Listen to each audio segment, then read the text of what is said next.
அப்படி நம்ம நாட்டிலே மாதம் மும்மாறி மலைகள் ஒளிந்து நமது குடிப்படையில் இருக்கின்ற பயிர் பற்றியெல்லாம் செழிப்புற்று இருக்கிறதா? அதிலே நான் குறை இருக்கிறது. மறந்துட்டேன்னு சொன்னீங்களே மகாராஜா, மறந்துட்டேன்னு சொன்னீங்களே. எவ்வளவு காலம் ஆனாலும் நாட்டு மக்களுடைய நலனை அக்கறை உள்ள தாங்கள் மறக்க முடியுமா? எவ்வளவு காலம் எங்க போனாலும் எங்களை நீங்க அது உங்களுக்கு அது உடம்போட வந்தது, அதை மறக்க முடியுமா? என்ன வேலை பார்த்தான்னா எந்த ஊரு போனான்னு அது அப்படியேதான் இருக்கு. அதுல எந்த குறையும் இல்ல, எதையும் விட்டுள்ள கொஞ்சம் கூட சுத்தி குறையில, அப்படியேதான் இருந்துகிட்டு இருக்குங்க. ஆனா ஒண்ணு மகாராஜா, எதை பத்தி வேணாலும் கேளுங்க, இந்த மழையை பத்தி மட்டும் கேட்காங்க. வேண்டாங்க. அதில் தயக்கம் வர்றப்ப பெய்ய மாட்டேங்குது, நல்லா விளைஞ்சி வளர்க்குறப்ப பெஞ்சு இருக்கத்துக்கு எடுத்துட்டு போகுது, கொண்டு போனா உங்க இடத்துலதான் நாங்க அறுத்து கொண்டாந்து சேர்த்தோம்னா காய வை பதம் பாரு இருந்துருக்கலாம். அது என்னமோ 18-19 என்ன நாங்க கஷ்டப்பட்டு 1000 கொண்டாந்து கொடுப்போம், இங்க 18-16 பாக்குறீங்களாம்ல. எல்லாம் வேணாங்க. அதனால நாட்டு மக்கள் நலமாக இருப்பதற்கு நல்ல மழை பெய்கிறது, தங்கள் ஆட்சியிலே குறையில்லை. மேலும் அப்படியா? அப்படி என்றால் மக்கள் சீரோடு சிறப்போடு வாழுகிறார்கள் என்று தெரிவித்திருக்கிறது. அப்படி என்றால் அலையங்கள் தோறும்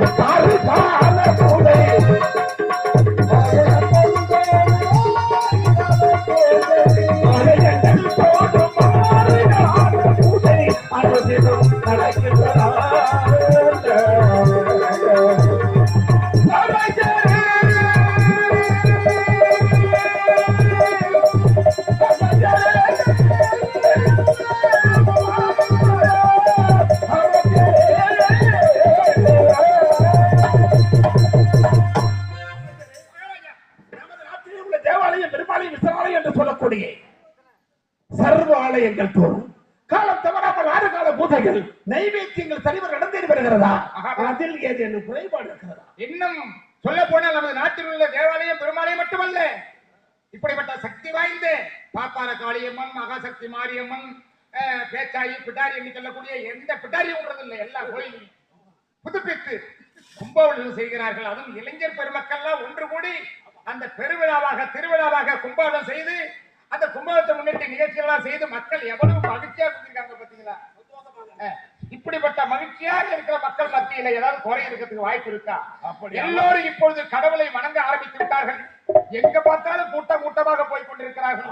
சாமி பார்க்கத்தான் போகிறார்களா? எல்லாரும் போறாங்களேன்னு போறாங்களா? அது இப்ப ஐயப்பன் கோயிலுக்கு போற கூட்டம் இருக்கு பாருங்க. அதுல என் ஊர்ல பக்கத்து வீட்டுக்காரங்க கோயில்ல மாலை போட்டிருந்தான் ஐயப்பன் கோயிலுக்கு. தெரிவிக்க வேண்டும். எதுக்கு போட்டிருக்கு அப்படின்னு, மாலை போட்டு ஐயப்ப மாலை போட்டுட்டா அவங்கள சாமி சாமின்னு தான் கூப்பிடணுமா? மத்தவங்க கூப்பிடுறாங்களோ இல்லையோ, என் பொண்டாட்டி என்ன சாமின்னு கூப்பிடணும், அதுக்குதான் நான் மாலை போட்டேன் அப்படின்னா. மாலை போட்டதுக்கு அப்புறம் தான் அவன் பொண்டாட்டி அவனை கம்யூனிட்டி இருக்கு. நீ பண்ண திருத்தனத்தெல்லாம் போடுறது மறக்கிறதுக்கா மாலை போட்டிருக்குன்னு குடிச்சிட்டு வச்சிருக்கு. அந்த மாதிரி இப்ப எதுக்காக கூட்டமா போறாங்கன்னு தெரியல. இப்ப இன்னும் உங்களுடைய ஆசீர்வாதத்தாலே நாட்டு மக்கள் எல்லாம் கடவுளை நம்பினோர் கைவிடப்பட்டார் என்ற சொல்லிக்கிறங்க. ஆலய தொழுவது சாலவன் என்று என்று சொல்லி ஊர் மக்கள் ஒன்று கூடி வரி வசூல் செய்து கஷ்டப்பட்டு உழைத்த காசை அந்த இறைவனுக்கே வழங்குகிறோம் என்று சொல்லி இப்படிப்பட்ட ஆலயத்தை கட்டி கும்பாபிஷேகம் செய்து மகிழ்ச்சியோடு வாழ்ந்து கொண்டிருக்கிறார்கள். குறையில்லை மன்னா, குறையில்லை. நமது நாட்டை பொறுத்தவரையில் எந்தவித குறையில்லை என்று தெரிவித்திருக்கிறார்கள். ஆனால் அமைச்சரே, மகாராஜா, நமக்கு சேர வேண்டிய சிற்றரசர்கள் இருக்கிறார்கள் அல்லவா?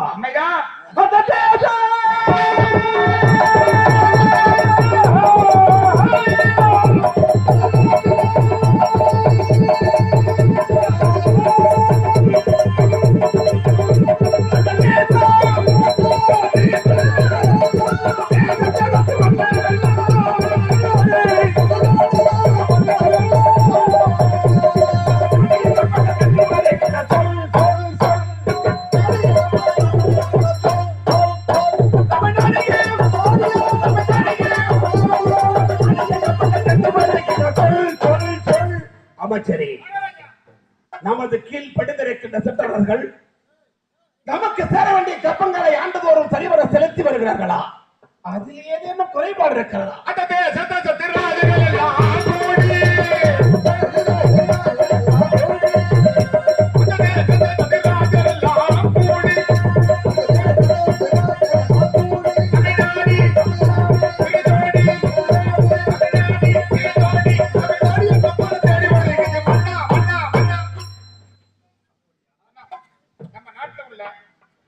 முன்னிலை மன்னர்கள் என்று சொல்லக்கூடிய அத்தனை மன்னர்களும் நமக்கு செலுத்த வேண்டிய கப்பங்களை நாம் குறித்து கொடுத்த கனவுக்குள்ளாக அவர்களாகவே தேடி வந்து நமக்கு செலுத்த வேண்டிய அந்த வருடாவிடம் செலுத்த வேண்டிய கப்பங்களை எல்லாம் தவறாமல் செலுத்திக் கொண்டிருக்கிறார்கள். ஆனால் அமைச்சரே,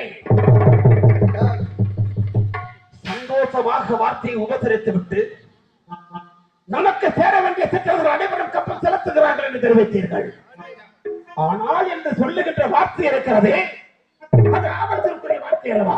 என்ன தெரிவிக்கின்றீர்கள்? ஆபத்து என்று சொன்னாலும் ஒரு ஆபத்து தான் மகாராஜா. இருந்தாலும் கூட நமக்கு செலுத்த வேண்டிய கப்பங்களை அனைத்து மன்னர்களும் செலுத்திக் கொண்டிருக்கிறார்கள். ஆனால் இந்த சாலக்குடி ஆளக்கூடிய குழுமைச்சேரன் மன்னன் 3 ஆண்டு காலமாக கப்பல் செலுத்த மாட்டேங்கிறான், கப்பல் கட்ட மாட்டேங்கிறான், மறுக்கிறான்.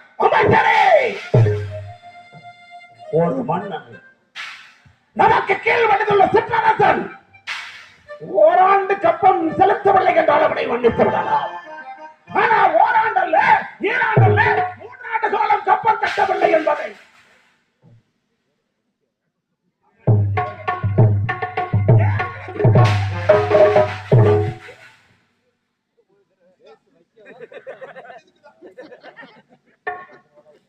அமைச்சரே, எந்த காரணத்திற்காக கப்பல் கட்டவர்? 3 வருஷமா அவன் செலுத்தலைங்கிறத ஏன் என்கிட்ட சொல்லலன்னு கேட்டீங்க பாத்தீங்களா? ஆமா.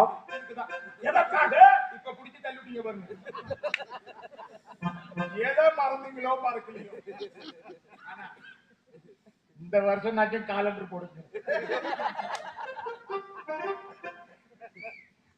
இந்த குரலை கேட்டு ரொம்ப நாள் ஆச்சு. மன்னார்குடியில இப்படிப்பட்ட ஒரு குரல் ரொம்ப நாளாவோ எங்கேயோ போய் ஒதுங்கி போச்சு. இந்த குரல் ஒழிக்கணும், என்னையும் கருமராஜையும் போட்டு உதைக்கணும். அதனால நீங்க சொல்றது மாதிரி 3 ஆண்டு காலமாக நாங்கள் செலுத்தவில்லை என்று என்பதற்காக தங்களுடைய கருணையா ஏன் செலுத்தவில்லை என்று கேட்டால் வானம் பொய்யவில்லைங்கிறோம், பூமி விளையலங்கிறோம், நாட்டு மக்கள் பஞ்சத்தில் இருக்காங்கிறோம், ஏதாவது சாக்கு போக்கு சொல்லி தப்பிச்சுக்கிட்டு இருக்காங்க. அமைச்சரே, மற்ற தேசத்து அரசர்கள் எல்லாம் கப்பல் கட்டுகின்ற பொழுது அவன் மட்டும் வானம் புரியவில்லை, பூமி விளையவில்லை, உனக்கு எனக்கு கட்ட வேண்டும் கப்பல் என்று சொல்கிறான் என்றால் ஆழம் பிடித்தவன், அலங்காரம் கொண்டவன். அமைச்சரே, காரணம் அது இல்லைங்க. ஏன்னா அவன் கப்பல் செலுத்த மாட்டேங்கிறான். காரணம் கேட்டாக்க பூமி விளையுது, பூமி மானம் போயில பூமி விளையில சொல்றானே தவிர காரணம் அது இல்லைங்க. என்ன காரணம்? அவன் ஏன் கப்பல் செலுத்த மாட்டேங்கிறான்னா காரணம் அது கிடையாது. காரணம் என்னன்னா அவன் மகன் சத்தியவான் இருக்கிறானே, அவன் பெரிய வீரன், வீராதி வீரன், சகல கலைகளையும் கற்றுத் தேர்ந்தவன். அப்படிப்பட்ட வீராதி வீரனை பிள்ளையாக பெற்றுவிட்டோம் என்ற இருமாப்புல யாரு எதிர்த்து விடலாம், எவர்களை எதிர்க்கலாம் என்ற இருமாப்புல அவன் கப்பல் செலுத்த, அதாவது சத்தியவான் இருக்கிறான் என்ற ஒரு ஆணவத்தாள். என்னுடைய தேவப்பள்ளிமை என்னவென்று அறியாதவன் போல் இருக்கிறது. அப்படியானால் நாம் இப்பொழுது அதற்கு என்ன முடிவெடுக்க வேண்டும்? என்ன முடிவெடுக்க வேண்டும்? இந்த 3 ஆண்டு காலம் அவன் கப்பல் செலுத்தாத நம்ம எதை வச்சு அதை சரி பண்ணலாம்னு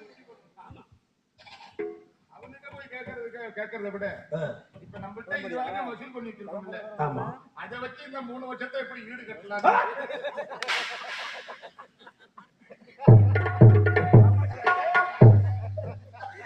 அண்ணனுக்கு அமைச்சர் தெரிவிக்கக்கூடிய உபதேசமா? எங்க இந்த மாதிரி நேரத்துல, அதுவும் பணி பெய்யுற நேரத்துல நம்ம வீரத்தை போய் அவனுக்கிட்ட காட்டி, அவன் வீரம் என்னன்னு 3 வருஷமா காசு கேட்க போன எனக்கு தாங்க தெரியும். உங்களுக்கு புரியாது. நீங்க என்னங்க நாற்காலியை போட்டு உக்காந்தம்மா, நம்ம வேலையை பார்த்தோம்மா, எவன் எப்படி போனா உங்களுக்கு என்ன? ஆனா நான் போய் பார்த்தேன் பாருங்க, கேட்டேன் பாருங்க, அவன் புள்ள இருக்கிறான்னு ஆளை பார்த்தாக்கா வெட வெடன்னு தான் இருப்பான். சோறே திங்க மாட்டான் போடுறது, வெறும் திரவ பொருள் தான். ஆமாங்க, வெறும் தண்ணியை குடிச்சுட்டு, வெறும் தண்ணி நீங்க திருவம்புல வர தண்ணிங்க, நீங்க வேற அந்த தண்ணிலாம் சாப்பிடுறது அவன் தெம்பு இல்லைங்க. பச்சை தண்ணி சாப்பிட்டா கூட பம்பரமா சுத்தலாம். அந்த தண்ணிலாம் சாப்பிட்டா எப்படி சுத்துவானோ, ஆளை பார்க்க வெட்ட வெட்டன்னு தாங்க இருக்காங்க. இருக்கட்டும் அமைச்சரே, அதற்காக நாம் பயப்பட வேண்டுமா? பயப்படணும் இல்ல, நீங்க பயப்படணும் நான் சொல்லிட்டீங்க. ஏன் அங்க போகணும்? போனதுக்கு அப்புறம் நீங்க ஒரு வார்த்தை என்ன பார்த்து கேட்க கூடாது இல்ல? என்ன கேட்க கூடாது? என்ன மந்திரியால ஏற்கனவே உனக்கு தெரிஞ்சு நான் எதுக்கு சொல்றேன், எதற்காக? அதாவது ஆத்திரத்தில் இருக்கும் பொழுதுதான் அறிவை உபயோகிக்க வேண்டும். ஆத்திரக்காரனுக்கு புத்தி மட்டும் என்று சொல்லியிருக்கிறார்கள். நாம் எப்படிப்பட்ட பலசாலியாக இருந்தா கூட ஒரு சிறு மன்னன் நம்மளை எதிர்க்கிறான் என்றால் அதுக்கு என்ன காரணம் அப்படின்னு கொஞ்சம் ஆராய்ந்து பார்க்கணும். நீங்க சொல்ற மாதிரி நம்ம அதுக்காக நம்ம தோற்றுப்பட வேண்டாம், படையெடுத்து செல்வோம். ஆமா. ஆனால் ஒன்று, இப்பொழுது நல்ல நேரம் மகாராஜா. என்ன?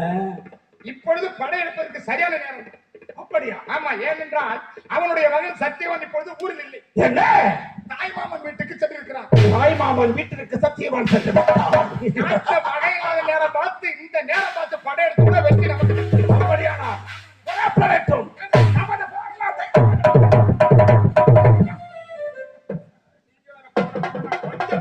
கொஞ்சம் கூட என்ன எப்படி கேட்க மாட்டேங்குது. பொறுப்புனா ஒண்ணு போறதுதான் மண்டே பிச்சு எடுத்துக்கிட்டு இருக்கு. இப்ப போய் இந்த வெயில்ல போறதா?